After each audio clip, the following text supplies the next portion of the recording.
యెహోషువ గ్రంథము 24వ అధ్యాయం. అది ఆపించు.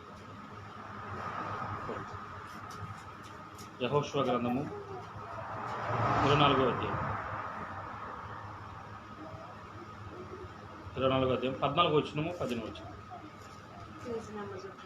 Page number 197. కాబట్టి మీరు యెహోవాయందు భయభక్తులు గలవారై ఆయనను నిష్కపటముగాను సత్యముగాను సేవించుచు మీ పితరుల నది అద్దరిని ఐగుప్తులోను సేవించిన దేవతలను తొలగద్రోసి యెహోవాని సేవించుట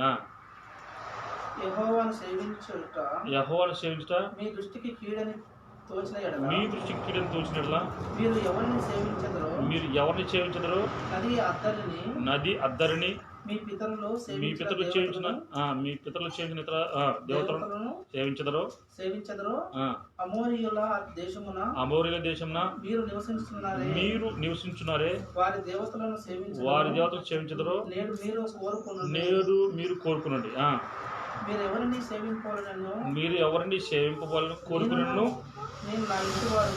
నేను నా ఇంటి వారును యెహోవాని సేవిస్తాను. హల్లెలూయా. మీరు ఎవరిని సేవించు కోరుకునేను మీరు ఎవరిని సేవింప కోరుకునేను నేనును నా ఇంటి వారును యెహోవాని సేవిస్తాను. హల్లెలూయా.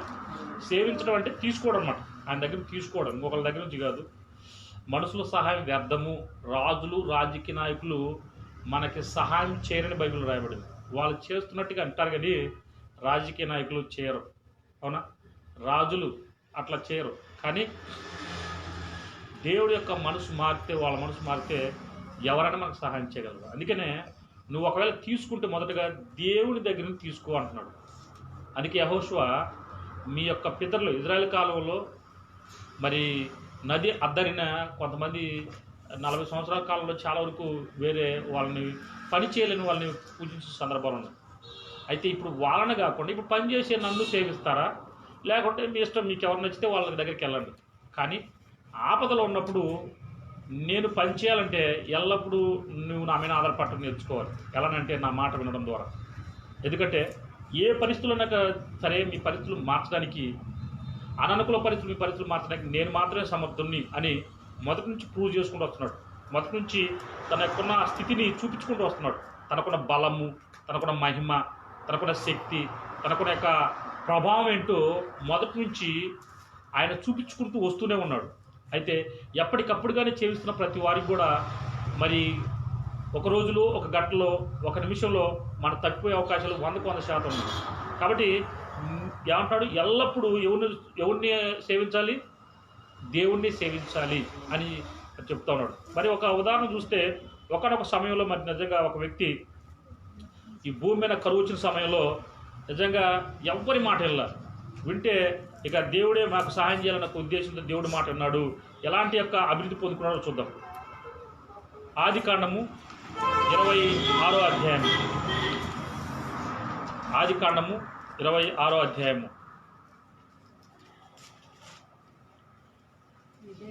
మొదటి నుంచి. అబ్రహాము దినములలో వచ్చిన మొదటి కరువు గాక మరి యొక్క కరువు ఆ దేశంలో వచ్చును. అప్పుడు ఇస్సాకు గెరారులో ఉన్న ఫిలిష్తీయుల రాజైన అబీమెలెకు వద్దకు వెళ్ళాడు అంటున్నాడు. హల్లెలూయా. చూడండి, తండ్రికి ఏం జరిగినా కూడా కుమారుడు కూడా అదే జరగాలనేది మరి దేవుని చిత్తమై ఉందన్నట్టుగా ఇక్కడ చూపిస్తూ ఉన్నాడు. అబ్రహాం కాలంలో వచ్చింది కరువు, తన కుమారుడికి ఇస్సాకు కాలంలో కూడా కరువు వచ్చింది. అయితే అబ్రహాం కాలంలో కరువు వస్తే ఏం చేశాడు తెలుసా? ఐగుప్తులోకి వెళ్ళాడు. ఐగుప్తు అనేది బైబిల్కి మరి పాపానికి సాదృశ్యంగా చెప్తూ ఉంటారు. అవునా? నాశనానికి సాదృశ్యం చెప్తుంటారు, పడిపోవడానికి సాదృశ్యం చెప్తుంటారు, కృంగిపోవడానికి సాదృశ్యం చెప్తున్నారు, దరిద్రానికి సాదృశ్యంగా ఐగుప్తుని చెప్తారు. అవునా? ఈ భూమిని అత్యంత దరిద్రమైన యొక్క జీవితాల్లో ఐగుప్తుని మనకి ఉపమానంగా వర్ణిస్తూ ఉంటారు.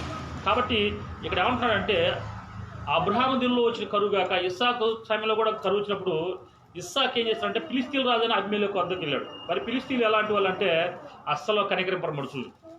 వాళ్ళకి మంచి కంటికి కనిపెడితే కనుక వాళ్ళు గొప్ప వాళ్ళు అనిపిస్తే కనుక వాళ్ళు ఖచ్చితంగా తొక్కి నారబడి తీస్తారనమాట. అంటే వాళ్ళ కింద అణిగేటట్టుగా చేసుకుంటారు, వాళ్ళు చెప్పిన మాట ప్రకారం జీవించేట్టుగా చేసుకుంటారు.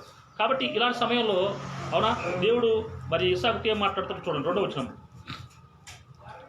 అక్కడ యెహోవా అతనికి ప్రత్యక్షమై నీవు ఐగుప్తులోనికి వెళ్ళక, అంటే నువ్వు పాపంలోకి వెళ్ళొద్దు, అందరిలాగా జీవించడానికి నువ్వు సిద్ధపడొద్దు. అవునా, నువ్వు ప్రత్యేకంగా ఉండు, ఎక్కడైతే వచ్చావో అక్కడే ఉండు. అవునా, కరువా అయినా ఇక్కడే ఉండు అంటున్నాడు. నువ్వు ఐగుప్తులోనికి వెళ్ళక నేను నీతో చెప్పు దేశం మందు నివసించు, అంటే ఎక్కడైతే చెప్తున్నానో అక్కడే మీరు ఉండండి. ఈ దేశమందు పరవాసి అని అంటున్నా, అంటే ఎక్కడైతే ఉన్నావో అక్కడ నువ్వు ఇది నాది సొంతం అని అనుకోకుండా ఉండు. అవునా, ఇదే నాకు శాశ్వతం, ఇది మాత్రమే నేను అవునా భూమితో ఇలా బతికి నేను జీవిస్తాను అనే విధంగా నువ్వు జీవించొద్దు. నువ్వు జీవిస్తే పరవాసిగానే ఏది నాది కాదు. అవునా, ఈ క్షణాన్ని దేవుడు పిలిస్తే ఈ క్షణాన్ని ప్రాణం వదిలిపెట్టేసి వెళ్ళడానికి సిద్ధంగా ఉండటానికి అలా సిద్ధపడిపో అంటున్నాడు. ఈ దేశం ముందు పరవాసి ఉండుము, నేను నీకు తోడై ఉండి, అది నువ్వు ఎక్కడైతే ఉంటున్నావో అక్కడ నీదని అనుకోకుండా నువ్వు జీవించు. ఎన్ని ఇబ్బందులు వచ్చినా, ఎన్ని నష్టాలు వచ్చినా, కష్టాలు వచ్చినా నువ్వు గినక నా మాట ప్రకారం నా మాట మాత్రమే చెప్పి అవునా నా మాట విని ముందుకు వెళ్తున్నట్లయితే నేను నిన్ను ఖచ్చితంగా ఆశీర్వదిస్తాను అంటున్నాడు. ఎలా చూద్దాం. ఎలానగా నీకును నీ సంతానమునకును ఈ దేశములన్నీ ఇచ్చి నీ తండ్రి అయిన అబ్రహాముతో నేను చేసిన ప్రమాణం నెరవేర్చి ఆకాశ నక్షత్రం వలె నీ సంతానం విస్తరింపజేసి ఈ దేశములన్నీ నీ సంతానమునకు ఇచ్చేదని అంటున్నాడు. హల్లెలూయా. నేను ఎలా ఆశ్రయిస్తాను చూసా, ఎక్కడైతే నువ్వు పరవాసిగా నివసిస్తున్నావో అక్కడ నీ జనాంగాన్ని విస్తరింపజేస్తానంట. హల్లెలూయా. ఆకాశ నక్షత్రాలు ఉంటాయి కదా, చూసారా, ఇప్పుడు లెక్క పెట్టారా, వాటిలాగా నిన్ను కూడా విస్తరింపజేస్తానంట. నిన్నే కదా నీ సంతానం విస్తరింపజేస్తాను. అబ్రాహాముకి ఏ వాగ్దానం చేశానో ఆ వాగ్దానము నీ జీవితంలో నెరవేర్చి అవునా ఈ దేశాలన్నీ కూడా అవునా నీ సంతానానికి అంటే మనకిస్తానని వాగ్దానం చేస్తున్నాడు. హల్లెలూయా. అబ్రాహాంకి ఎలా, అబ్రాహాం సంతానం అంటే ఇస్సాకు పుట్టిన బిడ్డల ద్వారా ఆ యొక్క దేశాలను స్వాధీనం చేస్తున్నట్టు. ఎలా చూడండి, ఎలా ఇస్తాడు చూడండి. ఈ సంతానం వలన సమస్త భూలోకం సమస్త జనులు ఆశ్రదింపబడుదురు అంటున్నాడు. 5వ వచనం. ఏలనగా అబ్రాహాము నా మాట విని నేను విధించిన దాని నా ఆజ్ఞలను నా కట్టలను నా నియమమును గనుక్కొనిను అని చెప్పాను. హల్లెలూయా. చెప్పిన మాట వినండి అంతే, ప్రతిరోజు ఆయన మాట వినండి అంతే. దాన్ని బట్టి నేను ఏం చేస్తానంటే నిన్ను ఆశీర్వదిస్తాను అంటున్నాడు. బైబిల్లో రాయబడింది, సామెతల గ్రంథం 10వ అధ్యాయంలో రాయబడింది, యెహోవా ఆశీర్వాదము ఐశ్వర్యం ఇస్తుందని. అవునా, నరులు తమ కష్టం చేత ఆశీర్వాదం ఎక్కువ చేసుకుని రాయబడింది. అంటే ఆయన మాట మాత్రమే వింటే కనుక నీకు ఏమి కావాలన్నా అది జరిగి తీరుతుందంతే. మీరు ఆశీర్వదించబడుదురుగాక. అవునా, ఎక్కడైతే పరవాసిగా ఉండమన్నాడో ఆ పరవాసిగా ఉంటూ ఏది తనదని కాకుండా ఉండాలని కోరుకున్నాడు. ఎందుకంటే కరువు ప్రాంతాలు వెళ్ళాడు, ఎవరైనా ఒక ముద్ద పెట్టి తిని అక్కడ బతుకుతాడు అంతే ఆ పూటకి అనే విధంగా కరువు అక్కడ ఆ రోజులలో ఉంది. అయితే చూడండి ఇస్సాకు ఏమని చూడండి, 12వ వచనము. 12. ఇస్సాకు ఆ దేశమందున్న వాడై విత్తనం వేసి ఆ సంవత్సరం 100 అంతలు పొందినంట. హల్లెలూయా. ఏ సంవత్సరం? కరువు సంవత్సరం. కరువు ఉన్న సమయంలో తినడానికి తినలేని సమయంలో కనీసం వర్షం కూడా పడదు. కరువు ఎప్పుడు చెప్పండి, వర్షం పడకపోతే, వర్షం పడ్డా నీళ్ళు ఉపయోగించుకొని పంట పండించకపోతే కరువు అవుతుంది. అంతేనా? కరెక్టేనా? పంట పండించకపోతే కరువు అవుతుంది. నీళ్ళుంటే ఉపయోగం కాదు, నీళ్ళుంటే బతుకుతారు. కానీ కరువు వచ్చిందనుకో అవునా, ఎంత నీళ్ళున్నా కూడా ఆహారం లేకపోతే ఏమవుతుంది, తినడానికి తిని లేకపోతే చచ్చిపోతారు.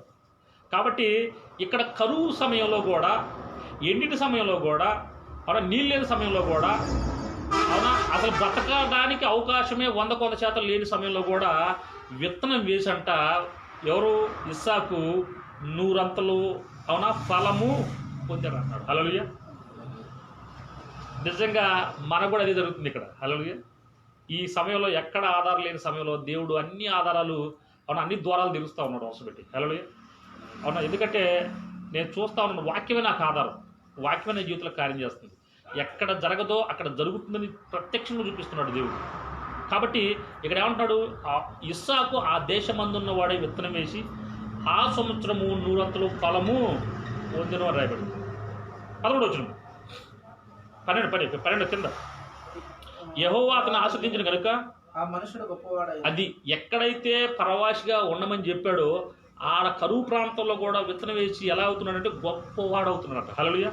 ఇది ఎవడికి అర్థం కావట్లా, ఎవడికి అర్థం కాదు నిజం చెప్పాలంటే. దేవుడు చేసే కార్యాలు ఎవరికి అర్థం కాదు. మన సంఘంలో కూడా అంతే. ఇదిగో ఇప్పుడు పోయిన డిసెంబర్ నెలలో జరిగిన సిచ్యువేషన్కి ఎవరు రావడానికి ఇష్టపడలేదు. మేము కూడా మాకు ఉన్న సమస్యలు ఎవరు చెప్పడానికి ఇష్టపడలేదు. మేము చెప్తున్న ఎవరికంటే దేవుడు చెప్తున్నాం. హల్లెలూయా. దేవుడు చెప్తున్నాము, సమాధానం కూడా దేవుడు అలాగనే ఇస్తాను మాకు. అది చూడండి కింద, గొప్పవాడాను అతడు మిక్కిలి గొప్పవాడ కొరకు క్రమముగా అభివృద్ధి పొందుచు. అంటే నీకు ఒక్క రోజులో రావు, కానీ రోజు మార్చి మీకు తెలుసా, ఈ సిచ్యువేషన్ జరగక మునుపు దేవుడు ప్రతిరోజు 50,000, ప్రతిరోజు 50,000 అట్లా పంపించాడు అనమాట. మళ్ళీ రాబోతున్నాయి అలాగే. హల్లెలూయా. మళ్ళీ అలాగ రాబోతున్నాయి దేవుడు.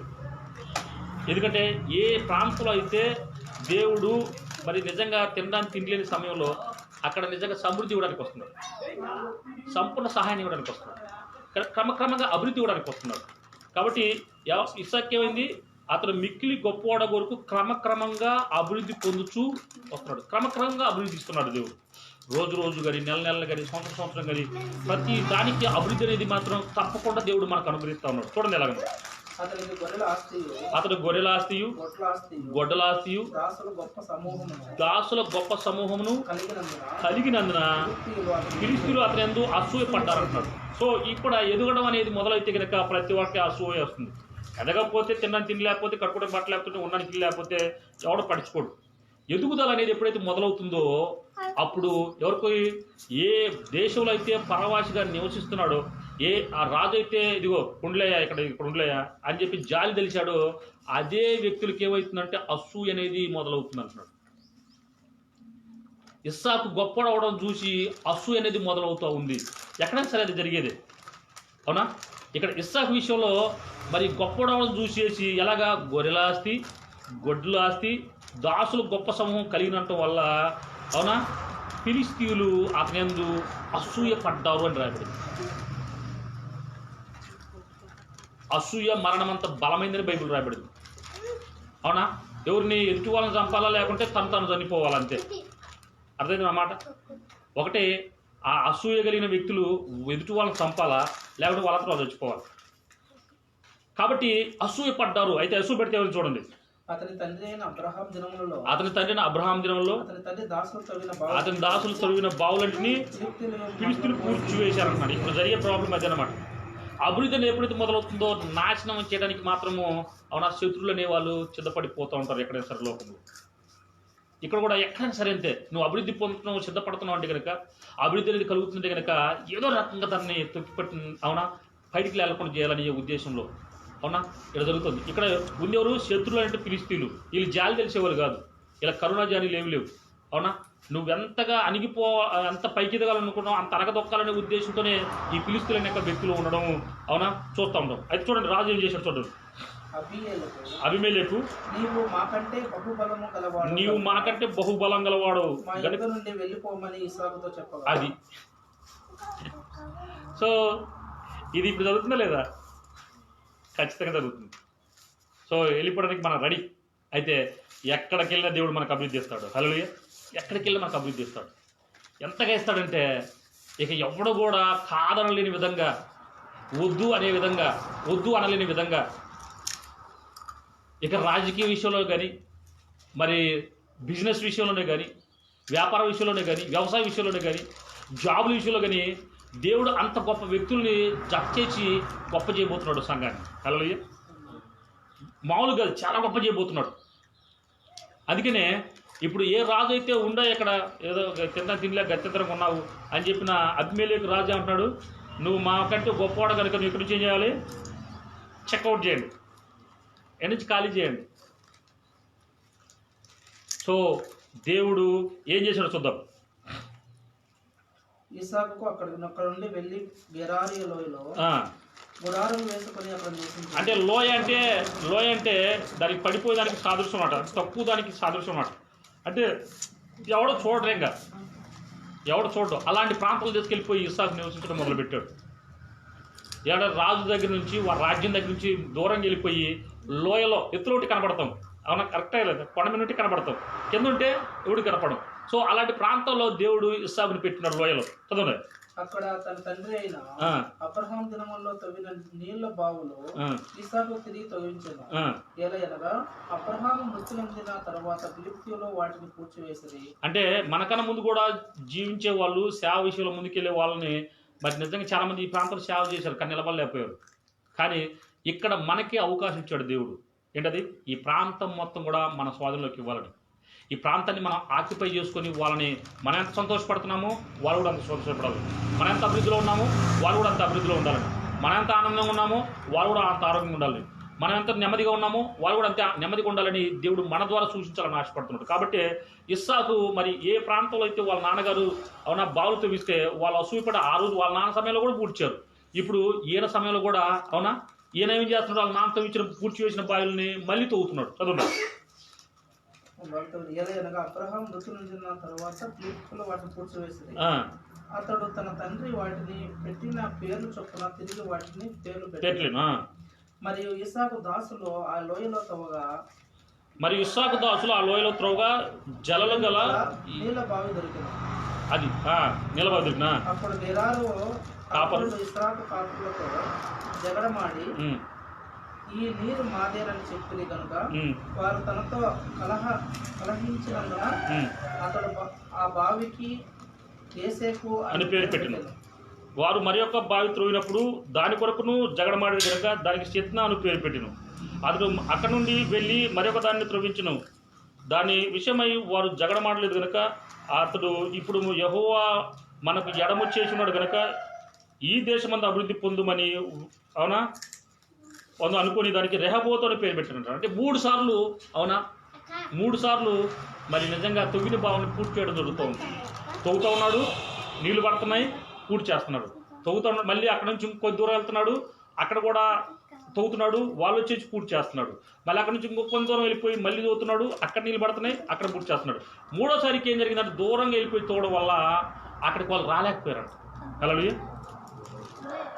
మనకి కూడా దేవుడు శత్రువులు రానంత దూరంలో పెట్టి గొప్ప చేయబోతున్నాడు. హల్లెలూయా. గొప్ప చేయబోతున్నాడు. ఇంకా ఆ వ్యక్తులు రాలేదన్నమాట మన దగ్గరికి.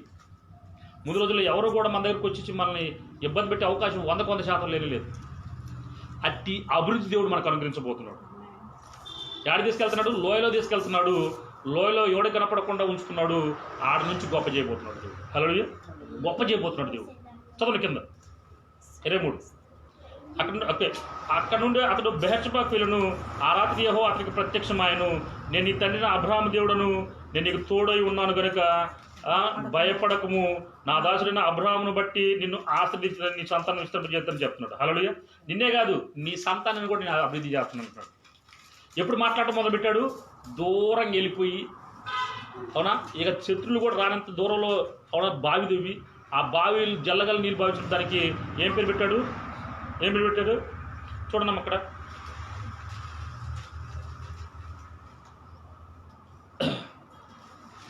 రెహబోతు అని పేరు పెట్టాడు అనమాట. ఎడమ చేసి పెట్టడం వల్ల ఎడమ చేశాడు అనమాట. శత్రువులకి దగ్గర రానంతగా అవునా దూరం చేసి పెట్టాడు అనమాట. దగ్గర రానంతగా దూరం చేసి పెట్టాడు అనమాట. ఇంకా శత్రువులు వచ్చే అవకాశం లేదు. అప్పుడు దేవుడు మాట్లాడుతున్నాడు. ఏమంటున్నాడు? ఇప్పుడు నువ్వు భయపడవు. హల్లెలూయా. నేను మీ తండ్రితో చెప్పాను, నీకు పుట్టబోయే సంతానాన్ని గొప్ప చేస్తున్నాను. కాబట్టి నేను ఇస్సాకు నిన్నే కాదు నీకు రాబోయే సంతానాన్ని కూడా గొప్ప చేయబోతున్నాను. హల్లెలూయా. ఈ మాట విన్న ప్రతి వారిని కూడా నేను గొప్ప చేయబోతున్నాను. ఎందుకంటే నా చిత్తము నీ ద్వారా నీ బిడ్డల జీవితంలో నెరవేర్చబడాలి. నా ద్వారా యేసుక్రీస్తు నామం ఏంటో ప్రకటించబడాలి. అవునా ఆయన నామం ఎంత రక్షణకరమైందో నీ ద్వారా తెలుసుకోవాలి. అందరూ కూడా ఆశీర్వాదం అంటే ఏ నామంలో ఉందో తెలుసుకోవాలి. ఆరోగ్యం అంటే ఏ నామంలో ఉందో తెలుసుకోవాలి. ఐశ్వర్యం అంటే ఏ నామంలో ఉందో తెలుసుకోవాలి. అవునా అభివృద్ధి అంటే ఏ నామంలో ఉందో తెలుసుకోవాలి. నెమ్మది అంటే ఏ నామంలో ఉందో తెలుసుకోవాలి. ఈ నామాన్ని బట్టి నేను నిన్ను గొప్ప చేయబోతున్నాను. హల్లెలూయా. కాబట్టి ఏమంటాడు? అబ్రహాం ఓకే భయపడకము, నేను నీకు తోడై ఉన్నాను. అవునా నీ దాసుడైన అబ్రహామును బట్టి నిన్ను ఆశ్రదించి నీ సంతానమును విస్తరింపజేసేదను అంటాడు. హల్లెలూయా. అంటే అభివృద్ధి పొందడం అనేది విస్తరింపజేయడం అనేది దేవుడి పని, మన పనే దేవుడి పనే? దేవుడి పనే. కాబట్టి నేను అభివృద్ధి పరిచే సమయంలో నీకు కొంచెం ఇబ్బంది వస్తుంది. అవునా ఆ ఇబ్బందుల సమయంలో నువ్వేం చేయాలంటే భయపడొద్దు అంటున్నాడు. ఆ కష్టాల సమయంలో నువ్వు భయపడొద్దు అంటున్నాడు. ఆ రోగం సమయంలో భయపడొద్దు అంటున్నాడు. ఆ నొప్పి సమయంలో నువ్వు భయపడొద్దు అంటున్నాడు. ఆ వ్యాధి బాధల సమయంలో నువ్వు భయపడొద్దు అంటున్నాడు. ఎందుకంటే నేను నిన్ను, నీతో పాటు నీ సంతానాన్ని అభివృద్ధిపరిచి విస్తరింపజేస్తాను. అయితే కింద చూడండి. అక్కడ అతడు ఒక బలిపీఠం కట్టించి యెహోవా నామమున ప్రార్థన చేసి అక్కడ తన గుడారం వేసాను. అది అక్కడ వేసేది అన్నాడు. కంప్లీట్గా గుడారం వేసేసి ఇక్కడ నివసించడం మొదలుపెట్టాడు. అయితే అప్పుడు ఇస్సాకు దాసులు అక్కడ బావి త్రవ్విరి.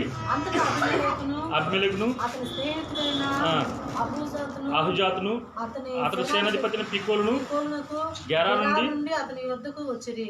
ఇస్సాకు, మీరు నా మీద పగపట్టి నా యొద్ద నీ యొద్ద నుండి నన్ను పంపివేసిన తర్వాత ఎందు నిమిత్తము నా యొద్దకు వచ్చి ఉన్నారని వారిని అడగగా, అంటే ఎవరైతే వెళ్ళిపో అని చెప్పారో వాళ్ళని దేవుడు మనంటే పంపిస్తున్నాడు. హల్లెలూయా.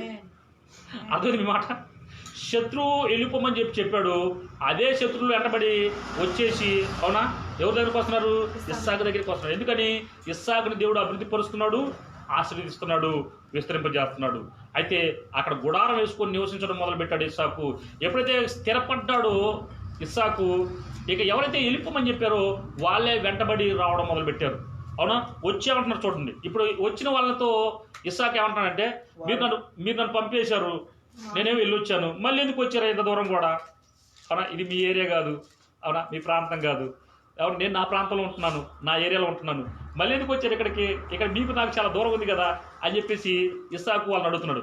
అయితే వాళ్ళు అంటున్నారు, వారు నిశ్చయంగా యెహోవా నీకు తోడై ఉండుట సూచితిమి కనుక మనకు అనగా మాకు నీకును మధ్య ఒక ప్రమాణం ఉండవాలని మేము నిన్ను ముట్టక నీకు మేలే తప్ప మరేమీ చేయక నిన్ను సమాధానంగా పంపించింది కనుక నీవును మాకు కీడు చేయకున్నట్లు నీతో నిబంధన చేసుకుందామని అనుకుంటుమి అంటున్నాడు. హల్లెలూయా. నిజం. ఇప్పటివరకు కూడా దేవుని కృప వల్ల ఈ ప్రాంతంలో, ఈ 9 సంవత్సరాల నుంచి ఈ ప్రాంతంలో ఉన్న మనకి ఒక్కరు కూడా వచ్చేసి, అవునా, ఒక మాట కూడా మనల్ని తప్పుగా మాట్లాడిన సందర్భం లేదు, ఒక దెబ్బ మేనేసిన సందర్భాలు లేదు. ఎందుకంటే మనం జీవించే విధానం మాత్రం, అవునా, యథార్థంగా నీతిగా ఉండడం వల్ల మనం ఒక్కరు కూడా ఒక మాట అనలేకపోతున్నారు. అయితే చూడండి, దేవుడు ఎక్కడో ప్రవాసిగా ఉంటున్న వ్యక్తుల్ని తీసుకొచ్చి ఇక్కడ పెడతానంటే గల కారణం ఏంటంటే, వాళ్ళని గొప్ప చేసి వాళ్ళ ద్వారా చూపించాలనే దేవుడి ఉద్దేశం. ఇస్సాకు కూడా అలానే పంపించాడు. యాడికి పంపించాడు? మొదటిగా కరువులో పంపించాడు. కరువులో నిలకడ కలిగి ఉండమన్నాడు. అక్కడే పంట ఏమన్నాడు, అక్కడే వాక్యం వినుకుంటా జీవించమన్నాడు. ఆ విత్తనం అంటే ఏంటి? బైబిల్లో వ్రాయబడిన మాట మత్తయి సువార్తలో, విత్తనం అంటే వాక్యము. విత్తనం వేయడం అంటే ఏంటి? ఇతరులకు చెప్పడము. నీళ్ళంటే ఏంటి? బావి అంటే నీళ్ళంటే ఏంటి? పరిశుద్ధాత్మ. వాక్యం చెప్పి రక్షణ వైపు నడిపించడము, సమూహాలను గొప్ప చేయడము. గొర్రెలు, అవునా, మరి మేకలు, ఇవన్నీ దాని అర్థం ఏంటంటే సాధు జంతువులని. అంతకుముందు రౌడీలే, రాజకీయ నాయకులే, ఉద్యోగస్తులే, వ్యాపారస్తులే, గొడవలు ఆడేవాళ్ళే. కానీ అలాంటి వాళ్ళు సాధు జంతువులుగా మారిపోవడం, సాధు వ్యక్తులుగా మారిపోవడం, సాత్వికులుగా మారిపోవడం, నెమ్మది కలిగిన బిడ్డలుగా. దొంగే మారిపోతాడు, వ్యభిచారే మారిపోతాడు, తిరిగిపోతే మారిపోతాడు, అబద్ధికుడే మారిపోతాడు, అవునా, మరి నిజంగా ఇతరులను కొట్టేవాడే మారిపోతాడు, ఇతరులు చంపేవాడే మారిపోతాడు. సో ఇలాగ దేవుడు బలాన్ని ఇస్తా ఉన్నాడు పరిశుద్ధాత్మ ద్వారా, అక్కడ స్థిరపరుస్తున్నాడు. అయితే స్థిరపరిచిన తర్వాత ఎవరైతే వెళ్ళిపోమని చెప్పారో, ఎవరది? ఓకే, అబీమెలెకు, అతని అలానే అహిజాతు, తన స్నేహితుడు అభిజాతు, పికోలు అనే వ్యక్తులు ఇస్సాకు దగ్గరికి వస్తే ఇస్సాకు అడిగాడు, నాతో నీకేం పని, దూరంగా ఉన్నాం కదా, మళ్ళీ మిమ్మల్ని ఇబ్బంది పట్టలేదు కదా, అవునా, మీ మధ్యలోకి మిమ్మల్ని ఇబ్బంది వచ్చే స్థితిలో నేను ఉండలేదు కదా అన్నప్పుడు వాళ్ళు ఏమంటారంటే, నువ్వు కాదు అభివృద్ధి పొందే, నిశ్చయంగా యెహోవా నీకు తోడై ఉంటావు, నువ్వు అభివృద్ధి పొందుతున్నావు. హల్లెలూయా. దేవుడే నీకు గొప్ప చేస్తున్నాడు, నీ అంతా నీకు గొప్ప అట్లా. నిశ్చయంగా యెహోవా నీకు తోడై ఉంటావు చూచిమంటున్నాడు. ఖచ్చితంగా ప్రతి ఒక్కరు చూస్తారు. చిన్నమైన ప్రాంతం కాదు, రాయచోటి నియోజకవర్గము, అన్నమయ్య జిల్లా, ఆంధ్రప్రదేశ్ మొత్తం కూడా మన జీతం సంఘాన్ని చూడబోతుంది ముందు రోజుల్లో. హల్లెలూయా. ప్రపంచ దేశాలు ఈ యొక్క చిన్నమైన ప్రాంతం వైపు చూడబోతున్నారు. ఎందుకంటే అంత అభివృద్ధి దేవుడు ఇక్కడ ఇస్తున్నాడు. అంత గొప్పగా రాయచోటి కన్నా చిన్నమైన ప్రాంతాన్ని ఎక్కువ గొప్ప చేయబోతున్నాడు దేవుడు. ఇక్కడ వాళ్ళు రాజకీయంలోను, ఉద్యోగాల్లోను, వ్యాపారంలోను పెద్ద పెద్ద కంపెనీలు వచ్చి ఇక్కడ పెట్టడం నేను చూస్తూ ఉన్నాను. కాబట్టి ఇక్కడ నుంచి ప్రపంచ దేశాలకు వెళ్ళాలంటే మరి ఇక్కడే మనం నిలబడాలి. అలాగే పోటీ కొద్ది కాదు ఇక్కడ చేసేది, కేవలము తగ్గించుకొని జీవించడం ద్వారా. ఎదుటి వాళ్ళు ఒక మాటను కూడా జీవించడం ద్వారా దేవుడు మనల్ని గొప్ప చేస్తాడు అంతే. హల్లెలూయా. కాబట్టి ఇస్సాకుని అలా చేసినప్పుడు ఒక్క మాటల్లా, కానీ దూరంగా వెళ్ళి నివసించినప్పుడు ఎవరైతే పంపివేశారో వాళ్ళే వచ్చారు ఇక్కడికి. వాళ్ళే వచ్చేసి ఏమంటున్నారు, దేవుడు నీకు తోడై ఉన్నాడయా, కాబట్టి నువ్వు ఇంత గొప్ప మేము చూసాము, కాబట్టి నీకు నాకు ఒక ప్రమాణం చేసుకున్నాం మనం. ఎందుకంటే నిన్ను మేము ఒక చెడు మాట అనకుండా ఒక దెబ్బ కొట్టకుండా నేను పంపించాం, కాబట్టి మళ్ళీ నువ్వు గొప్ప అవుతున్నావు, కాబట్టి మమ్మల్ని కూడా ఏమైనా హాని చేస్తావన్న ఉద్దేశంతో నువ్వు నేను కాంప్రమైజ్ చేద్దావు. హల్లెలూయా.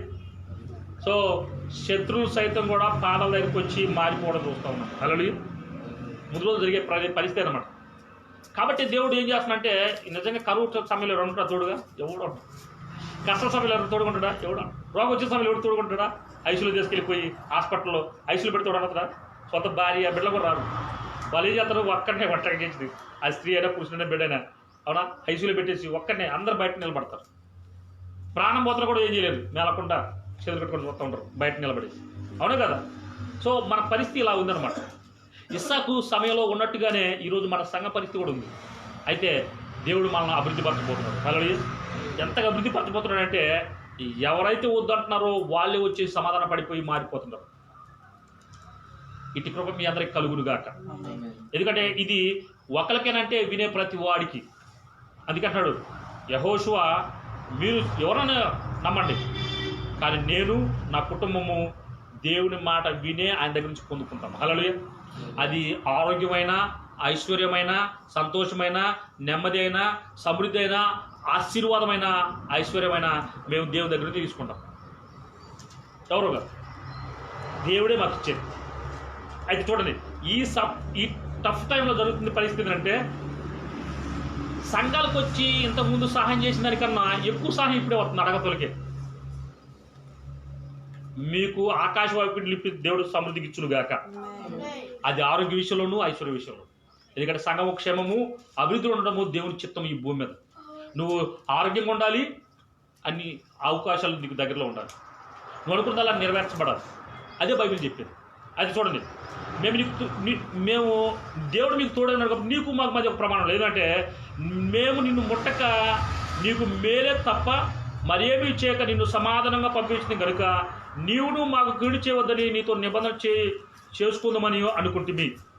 అప్పుడు ఓకే, ఇప్పుడు నీవు యెహోవా ఆశీర్వాదం పొందినవాడు అని అన్నమాట. హల్లెలూయా. నిజంగా ఇంత అభివృద్ధి నీకు వచ్చిందంటే నువ్వేదో మోసాలు చేస్తున్నావు, నువ్వేదో గారడీలు చేస్తున్నావు, నువ్వేదో శాతపడులు చేస్తున్నావు అని చెప్పి అనుకున్నాం, కానీ లేదు, దేవుడే నీకు తోడటం వల్ల నీకు గొప్ప చేస్తున్నావు. అవునా. ముందు రోజుల్లో రాజకీయ నాయకులు కూడా వచ్చేసి మన సంఘంలో కూర్చుని వాక్యాన్ని పోతున్నారు.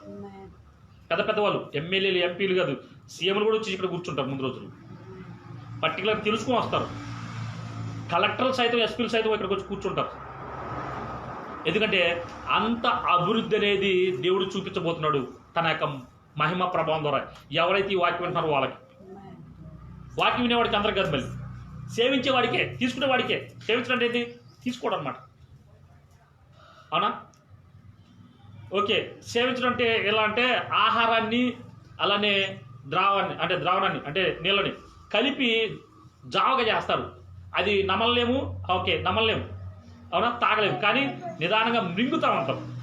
అవునా. ఇట్లా పోసుకుంటే డైరెక్ట్గా మంచిలాగా వెళ్ళిపోవు, నెమ్మదిగా వెళ్ళిపోతుంటాయి అన్నమాట. దాన్ని ఏమంటారంటే సేవించడం అంటారు అన్నమాట. సో అలాగా దేవుడు నీకు నెమ్మదిగా తన వాక్కు ద్వారా ఆయన దగ్గర తీసుకోవడము నేర్పించి నిన్ను ఆశీర్వాదం అంటే ఏంటో ఎదుటి వాళ్ళకి చూపించినట్టుగా చేస్తాడు. హల్లెలూయా. ఎదుటి వాళ్ళు చూసి ఏమంటున్నాడు, ఇప్పుడు నీవు యెహోవా ఆశీర్వాదము పొందిన వాడవి అని. అతడు వారికి విందు చేయగా వారు అన్నపానలు పుచ్చుకొనిరి అంటున్నాడు. తెల్లవారినప్పుడు ఓకే, ఇది అంటే ఎవరైనా సరే వస్తే కనుక ఆహారం పెట్టడం అనేది దేవుడి చిత్తము, వాక్యం ద్వారా ఈ భూమి మీద. మనం ఏమీ చేయలేము, ఎండి బంగారం మనం ఇవ్వలేము, మనం ఒక రికమెండేషన్ చేసి ఏం చేయలేము, కానీ ప్రార్థన ద్వారా సమస్త కార్యాలు యేసు నామములో జరుగుతాయి. హల్లెలూయా. అందుకే బైబిల్ రాబడింది, యోహాను సువార్త 10వ అధ్యాయం 7వ వచనంలో రాబడిన మాట. యోహాను సువార్త 10వ అధ్యాయము 7వ వచనము చదవండి. 15:7. నా యందు మీరును మీ యందు నా మాటలు నిల్చున్నట్లా మీకేది ఇష్టం అడగండి అది మీకు అనుగ్రహింపబడును అంటాడు. హల్లెలూయా. చూడండి, ఆవిడకి మీరు బహుగా ఫలించడం వలన యేసుక్రీస్తు నామం మహిమపరచబడుతుంది అంటున్నాడు. దేవుడు ఉన్నాడని ఎప్పుడు తెలుస్తుందంటే నువ్వు గొప్పగా అయితేనే. దేవుడు అవునా, నువ్వు గొప్ప కాకపోతే నీకేమి తెలియదు అసలు. నిజం చెప్పండి, యేసుక్రీస్తు దేవుడు ఈ భూమికి కుమారుడుగా వచ్చాడు, ఆయన నుండి పరిశుద్ధాత్ముడు దేవుడే పనిచేశాడని చక్కతే ఒప్పుకుంటాము. ప్రతి వాడు కూడా అభివృద్ధి పొందడం ద్వారా. అది అంటున్నాడు, మీలో నా మాటలు నిల్చుంటే మీరు ఏం చేస్తారంటే బహుగా ఫలిస్తారు. మీరేమని అడగండి, నేను ఇస్తాను మీకు. అంతే, మీరు ఏమడిగినా కూడా ఇవ్వడానికి నేను సిద్ధంగా ఉన్నాను. దానికి మీరు చేయాల్సిన మాట ఒకటే, ఈ భూమి మీద అందరిలా కాకుండా మీరు వేరుగా జీవించాలనే దేవుని చిత్తం. ఎలాగో చూడండి ఒకసారి. యెషయా గ్రంథము 58వ అధ్యాయము. యెషయా గ్రంథము 58వ అధ్యాయము.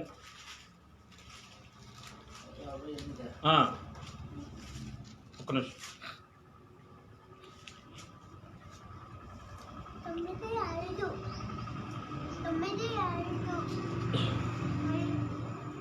7వ వచనం నుండి కాదు చదివచ్చు. నీ ఆహారం ఆకలి వారికి పెట్టుటయు, నీ రక్తాన్ని మొఖం తప్పించుకుంటూ, దిక్కుమాలిన బీదలు నీట చేర్చుకున్నట్టు, వస్త్రయుడు నీ కనబడిన వాడికి వస్త్రం ఇచ్చుటయే. అవునా, ఇచ్చుటయు. ఇదే కదా నాకు ఉపవాసం అంటే. దేవుడి మాట వినడం అనేది ఉపవాసం సమానం. ఉపవాసం చేసేటప్పుడు మంచినీళ్ళు కానీ ఆహారం కానీ తీసుకోకూడదు. అదే కదా ఉపవాసం అనేది. ఆహారం మంచినీళ్ళు ఏది తీసుకోకూడదు. తీసుకోకుండా ఏం చేయాలి? ఊరకుండాలి. దేవుని మాట వినకుండా ఉండాలి. హల్లెలూయా. దేవుని మాట వినకుండా ఉంటే అవునా, దాన్ని ఏమంటున్నాడంటే ఎలా ఉంటారంటే అలాంటి వాళ్ళు ఆహారం పెడతారంటే ఎదుటివాడికి. నీ ఆహారం ఆకలి గుణానికి పెట్టుటూ. మేము అదే చేసేది 4 రోజుల ఉపవాస ప్రాంతంలో. చివరి రోజు అందరికి భోజనం పెట్టింది కంటే 40 రోజులు తినండి మొత్తం కూడా అందరం పెట్టాలి మేము. నీ ఆహారం ఆకలి గుణానికి పెట్టుటూ, నీ రక్త సంబంధికి మొఖం తిప్పుకుంటాడు. అంటే ఎవరైనా సహాయం కోసం వస్తే ఉండి కూడా లేదని చెప్పకూడదు.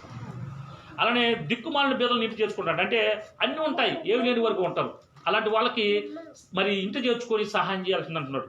అలానే వస్త్రహీనుడు కనబడి వాడికి వస్త్రాలు, బట్టలు లేని వాళ్ళకి బట్టలు ఇవ్వడం. ఇది ఏమంటున్నాడు? ఉపవాసం అంటున్నాడు. అయితే చూడండి, అలా చేస్తే అవుతుంది. చూడండి, అలాగున నీవు చేసినట్లా నీ వెలుగు రేపు చుట్టుకోవాలి ఉదయించును, స్వస్థత నీకు శీఘ్రంగా లభిస్తుంది. హల్లెలూయా. అభివృద్ధి చూడండి, అంటే నువ్వు వెలుగుగా కనపడతావు అంతే. పొద్దున్నే 4 గంటలు చూడడానికి కావాలంటే ఒక నక్షత్రం కనిపిస్తుంది మనకు తూర్పు వైపున. అది 4 నాకు తెలిసి 3-4 తర్వాత కనిపిస్తుంది, మళ్ళీ 5 తర్వాత కనిపిస్తుంది. అది అంటే వేకు చుక్క మొదటిగా ఎవరు కనిపిస్తుంది? లేచిన చూసే ప్రతి వాడికి కనపడుతుంది తూర్పు వైపున.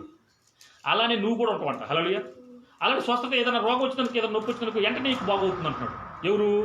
ఈ దేవుడి మాట వినే వాళ్ళకి. దేవుడి మాట వినే వాళ్ళకి, వేరే వాళ్ళకి కాదు. మరి చదవండి. నీ నీతి అంటే నువ్వేం చేస్తున్నావు ఆ పని నీ ముందర నడిపిస్తుంది అంటున్నాడు.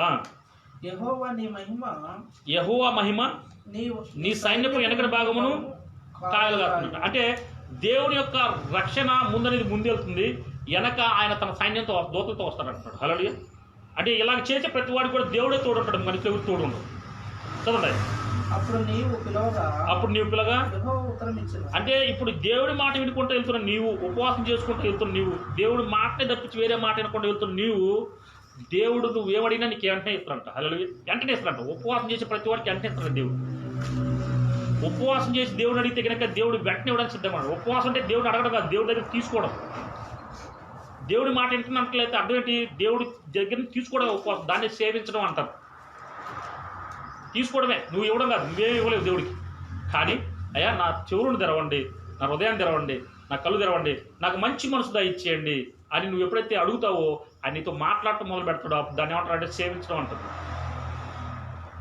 అప్పుడు నువ్వు పిలవగా యెహోవా నీకు ఉత్తరం ఇచ్చును.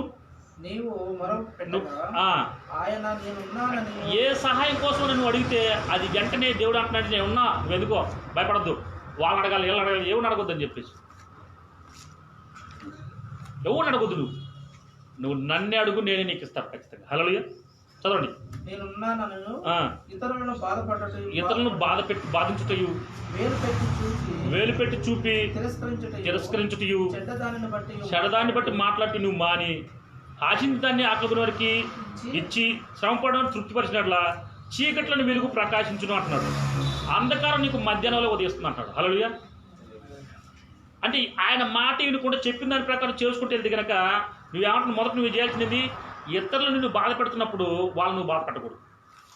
ఆడు చేసినట్టు వాడు మాట్లాడినట్టు నువ్వు మాట్లాడటం, వాడు నువ్వు కొట్టినట్టుగా నువ్వు కొట్టడం, వాడిని తిట్టినట్టుగా నువ్వు తిట్టడం, అవునా, వాడు చూసినట్టుగా నువ్వు తిడుగు నన్ను చూడటం, ఇవన్నీ నువ్వు చేయొద్దు అంటున్నాడు. చెడ్డదాన్ని బట్టి నువ్వు మాట్లాడొద్దు అంటున్నాడు. నిజంగా మన జరిగిన నష్టాన్ని బట్టి నాకు తెలిసి మన స్థలంలో అదంటే 50,000 నష్టం, మనకి 50,000 రూపాయలు నష్టం. అయితే మేము పెద్దవాళ్ళకి ఇచ్చినప్పుడు కింది స్థాయిలోకి వచ్చినప్పుడు ఒకటే మాట అన్నారు, ఏంటంటే నువ్వు ఎంతగా తగ్గించుకుంటావో దేవుడు నిన్ను గొప్ప చేస్తున్నాడు అని చెప్పి అధికారులు. నువ్వు చెప్పినట్టుగా మేము అని చేస్తాం, ఎఫ్ఐఆర్ కట్టేసి ఏదైనా చేసేసి చేస్తాం, కానీ నీకు అంత మంచిది కదా, రేపు పొద్దున ముందు జరగదు. ఇప్పుడు 50,000 కోసం బాధపడాలా, కచ్చి తీర్చుకోవాలా, ఏం చేయాలి అంటే నాకు అనిపించింది నిజంగా శత్రువుని క్షమించడం అనేది యేసుక్రీస్తు వారికి మనసు, మనం కూడా అదే చేద్దాం. హల్లెలూయా.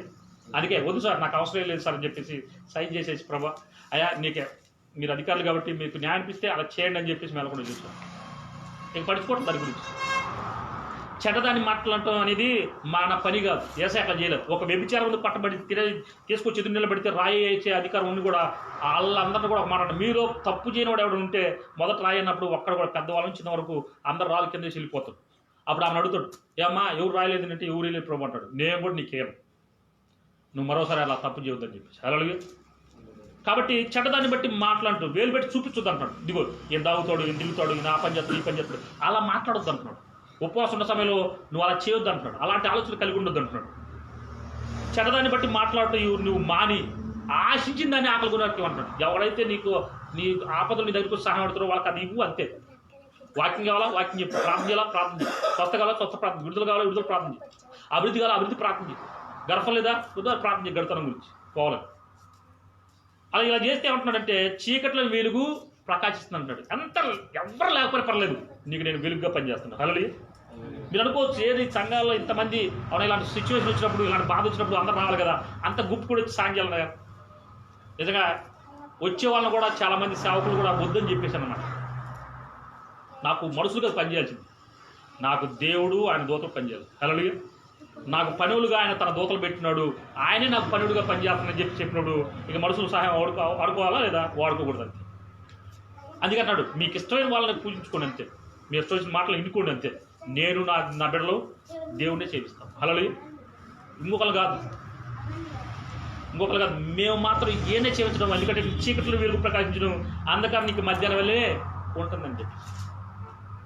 ఈ సమయంలో నిజంగా ఎక్కడికి వెళ్ళాలా అని చెప్పి అన్నప్పుడు మనకున్న మరి సార్ పెద్దవాళ్ళు వచ్చేసి నువ్వు ఇక్కడ ఉండాలి, లేకుంటే వేరే అసలు ఎక్కడ లేకుండా వెళ్ళిపోవాలని చెప్పేసి. అయితే నేను ఇక్కడ బతకగలను, ఇక ఆప్షన్ లేదు, నాకు ఇంకెక్కడ పోవాలనే ఆప్షన్ లేదు, అలాగే నేను ఎక్కడ ఉండడానికి అవకాశం లేదు. కానీ దేవుడు ద్వారాలు వినిపించేసి మళ్ళీ తనం గురిపించి ప్రపంచాడు. అలాగే మళ్ళీ తలను కొన్నాం. ఇప్పుడు వచ్చి ఒకరు కూడా సాయం చేసే అవకాశం లేదు, కానీ మళ్ళీ స్థలం కొన్నాం,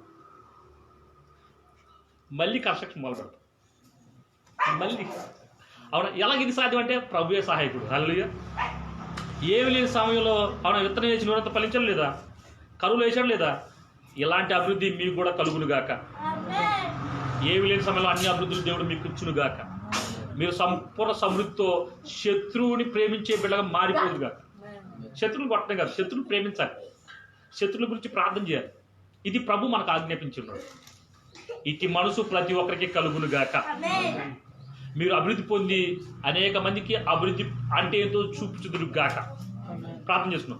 మహాపరిశుద్ధుడైన నీకే స్తోత్రాలు ప్రభువా. ఈ ఉదయకాల సమయంలో ప్రభు మాతో మాట్లాడే ప్రభువా, యెహోషువ చెబుతున్నాడు ప్రభువా, నేను నా కుటుంబము నా బిడ్డలు యెహోవానే సేవిస్తాం, మీ ఇష్టం మీరు ఎవరైనా చేయించుకోండి. ఇస్సాకు ప్రభువా కరువు ప్రాంతంలోకి వెళ్ళినప్పుడు మీరు మాట్లాడారు, నీ తండ్రిలాగా అగ్నిలోకి వెళ్ళొద్దు, నువ్వు పరవాసి ఎక్కడే ఉండు, నిన్నే గొప్ప చేస్తాను, నిన్ను అభివృద్ధి పరుస్తాను. అయ్యా ఎవరైతే ప్రభువా మమ్మల్ని ప్రభువా తప్పుగా ఆలోచించు ప్రభువా, అవి భూమి మీద ప్రతి ఒక్కరిని నీ రక్తంతో పెట్టుకున్నాం ప్రభు. మా సహోదరులు మరి ఏ విషయం ప్రభు మమ్మల్ని అపార్థం చేసుకుని ప్రభు మమ్మల్ని ప్రభా ఇది వెళ్ళిపోమని చెప్పేసి ప్రభు ఆజ్ఞాపించినారు, వాళ్ళని క్షమిస్తున్నాం ప్రభు. మేము వాళ్ళకి మంచి ఆరోగ్యం దయచేయండి, నెమ్మది దయచేయండి, అభివృద్ధిని దయచేయండి, మారు మనసు దయచేయండి. మొదటిగా రక్తంతో కడగండి యేసుక్రీస్తున్నాను. శత్రువుని ప్రేమించే మనసు మాకు అనుగ్రహించే ప్రభు. నిజంగా ఈ మనసు లేకపోతే ప్రభు మేము ఏదేదో తొందరపడి ఏదో పనులు చేసేవాళ్ళం ప్రభు. నీ మనసు మాకు అనుగ్రహించావు, అందుని బట్టి నీకు ఆదేశిస్తూ. అయితే ప్రభు ఇలాగ ఎంతమంది ప్రభు నీ నామాన్ని ఎరగక ప్రభు జీవిస్తూ ఉన్నారు, వాళ్ళందరికీ నీ సాక్ష్యం ప్రభా మేము కలిగి ఉంటాం. మమ్మల్ని సిద్ధపరచండి, బలపరచండి. ఏం లేని సమయంలో ప్రభా ఇస్సాకు ఇచ్చినట్టు మాకు కూడా అభివృద్ధి ఇస్తున్నారు, అందుని బట్టి నీకు ఆదేశిస్తూ. ఎవరు ఊహించి చూడ ప్రభు, మేము కూడా ఊహించుకోలేని చూడ ప్రభు మాకు ఇదిగో ప్రతి కార్యం సఫలపరుస్తున్నాం, అందుని బట్టి నీకు ఆదేశిస్తూ. సంఘంలో వాళ్ళు ప్రభావ చాలామంది ఇలాంటి సమయంలో ప్రభావ దూరం ఉంటున్నప్పటికీ కూడా ప్రభావ మేము నమ్ముతున్నాం ముందు రోజుల్లో ప్రభావ తండోపతండలుగా ఈ సంఘానికి రావడం, అధికారులు, రాజకీయ నాయకులు, ఉద్యోగస్తులు, వ్యాపారస్తులు ప్రభావ ఇక్కడికి వచ్చి రక్షణ పొందడం మేము చూస్తున్నాం ప్రభావ. దేనికి పనికిరాని వాళ్ళం ప్రభావ నిజంగా 10 సంవత్సరాల క్రితం. అయితే మమ్మల్ని పిలుచుకున్నారు ప్రభావ, ఏర్పాటు చేసుకున్నారు. ఈ ఏర్పాటు వాళ్ళు ఇక్కడ మేము నిలబడ్డాం ప్రభావ. లేదంటే ఇక్కడిక మేము కూడా ప్రభావ మా సొంత గృహానికి వెళ్ళిపోయి ఐగుప్తుకి వెళ్ళిపోయినట్టుగానే జీవించేవాళ్ళమేమో. కానీ నువ్వే మమ్మల్ని నడిపిస్తున్నావు, నువ్వే మాకు బోధిస్తున్నావు, నువ్వే మాకు చూపిస్తున్నావు, నువ్వే మాకు ప్రార్థన నేర్పిస్తున్నావు. నీ దగ్గర నుంచి పొందుకునే కృపను ప్రభు మాకు అనుగ్రహిస్తున్నావు, అందుని బట్టి నీకు ఆదేశిస్తూ స్తోత్రాలు. నేను ప్రార్థన చేస్తుండగా ఈ ప్రార్థనలో ఏగిపిస్తున్న ప్రతి ఒక్కరికి పరిపూర్ణ స్వస్థత కలుగులుగా కేసినాం. యేసుక్రీస్తులో ప్రతి ఒక్కరు సమృద్ధి పొందుకుందురుగా కేసినాం. అసాధారణ అభిషేక బలము సమృద్ధిగా ప్రతి బిడ్డపై దిగును గాక. సంపూర్ణ సమృద్ధి ప్రతి బిడ్డ కలుగురుగా కేసినాం. గర్భఫలం లేని బిడ్డ గర్భఫలం ఇచ్చినందుకు స్తోత్ర ప్రభు. జాబ్ లేని బిడ్డ జాబ్ ఇచ్చినందుకు స్తోత్ర ప్రభు. ఇదిగో వ్యవసాయాల ప్రభు నిరంతరంగా దయచేస్తున్న ప్రభు. గుడ్డివారిని, కుంటివారిని, అంగహీనుని ప్రభు కుష్ఠం శుద్ధిపరుస్తున్న స్తోత్ర ప్రభు. రక్త సవాళ్ళను స్వస్థపరుస్తున్న స్తోత్ర ప్రభు. అవి కళ్ళు తెరుస్తున్నందుకు, చెవులు చెరుతున్న హృదయం తెరిచినందుకు స్తోత్ర ప్రభు. ప్రతి ఒక్క హృదయం నీ వైపు తిప్పే కృపనిచ్చినందుకు స్తోత్ర ప్రభు. ఎవరైనా మా వైపు తిరగల ప్రభు, మేము వైపు తిరగొద్దని ప్రభు అప్పగిస్తున్నారు ప్రభు. అవి వాళ్ళందరూ కూడా ప్రభు మా వైపు తిప్పుతున్న స్తోత్ర ప్రభు. బలవంతులుగా, ధనవంతులుగా ప్రభు ఈ సంఘాన్ని చేస్తున్న స్తోత్ర ప్రభు. అనేక దేశాలకు వెళ్ళి కృపనిస్తున్న స్తోత్ర ప్రభు. అనేక మంది వచ్చి ఇక్కడ ప్రభు మోకరించి కృపనిస్తున్న స్తోత్ర ప్రభు. సంపూర్ణ సమృద్ధి ప్రభు ఇదిగో ప్రతి బిడ్డకు దయచేయమని, ప్రతి ఒక్కరు ప్రభు నీ నామై మాత్రం వాడబడే కృపను, శక్తిని, సామర్థ్యాన్ని గురించి. అయితే సంఘంలో ప్రభు ఎవరైతే ప్రభు కృంగిపోయి ఉన్నారో, అప్పుల్లో ఉన్నారు, ఇరుకుల్లో ఉన్నారు, ఇబ్బందుల్లో ఉన్నారు, రోదంలో ఉన్నారు, శోధనలో ఉన్నారు, నొప్పులతో ఉన్నారు, వాళ్ళందరికీ పరిపూర్ణ స్వస్థత కలుగురుగాక. పరిపూర్ణ స్వస్థ యేసుక్రీస్తునామములో అసాధారణిక నీ అభిషేక బలము సమృద్ధిగా ప్రతి బిడ్డపై కుమ్మరించి ప్రభు. నీ నా మహిమగత ప్రభు వాడబడే కృపను, శక్తిని, సామర్థ్య ప్రభు బిడ్డలకు అనుగురించి వాడుకోమని యేసుక్రీస్తునామములో ప్రార్థిస్తున్న తండ్రి, ఆమేన్.